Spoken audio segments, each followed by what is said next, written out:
Hello everyone, ముందుగా అందరికీ నమస్తే అండి. మనం ఈరోజు బీరకాయ తొక్కతో పచ్చడి ఎలా ప్రిపేర్ చేసుకోవాలో చూసేద్దాం. తొక్కే కదా అని మాత్రం తీసి పడేయకండో, ఇది చాలా రుచిగా మరియు హెల్త్ బెనిఫిట్స్ కూడా ఉంటాయి. వాటిని నేను డిస్క్రిప్షన్లో యాడ్ చేస్తాను. ముందుగా ఒక కడాయిలో కాస్త నూనె, అందులోనే కాస్త పల్లీలు వేసుకొని దోరగా ఇలా మంచిగా ఫ్రై చేసుకొని తీసి పక్కన పెట్టేసుకోండి. ఇప్పుడు అదే ఆయిల్లో ఈ తొక్కని కూడా వేసుకొని 1 నిమిషం పాటు ఇలా సాట్ చేసేసుకోండి. అందులోనే టొమాటో ముక్కలు కూడా వేసుకొని ఒక 2 మంచిగా ఇలా సాట్ చేసేసుకొని అందులోనే తగినంత ఉప్పు మరియు జీరా వేసుకొని చింతపండు కూడా యాడ్ చేసుకొని ఇలా మంచిగా ఫ్రై చేసి ప్లేట్ పెట్టేసుకోండి.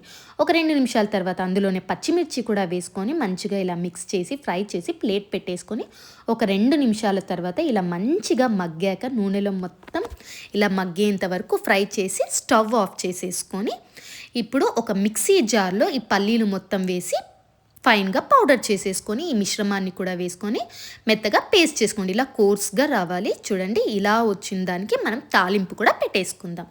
ఇప్పుడు అదే కడాయిలో కొంచెం ఆయిల్, అందులో ఆవాలు, కరివేపాకు, ఉల్లిపాయ వేసి ఫ్రై చేసి అందులోనే రెడ్ చిల్లీ కూడా వేసి ఫ్రై చేసి ఇప్పుడు ఈ ఫ్రై మొత్తం మనం ఈ చట్నీలో వేసేసుకొని మిక్స్ చేసేసుకుందాము. ఇలా మంచిగా మిక్స్ చేసేసి చూడండి ఎంత బాగా వచ్చిందో. టేస్ట్ కూడా చాలా బాగా ఉంటుంది. వావ్, అద్దిరిపోయిందండో. మీరు కూడా తప్పకుండా ట్రై చేయండి. ఇలాంటి వీడియోస్ కోసం ఎవ్రీడే రుచుల్ని తప్పకుండా సబ్స్క్రైబ్ చేసుకోండి.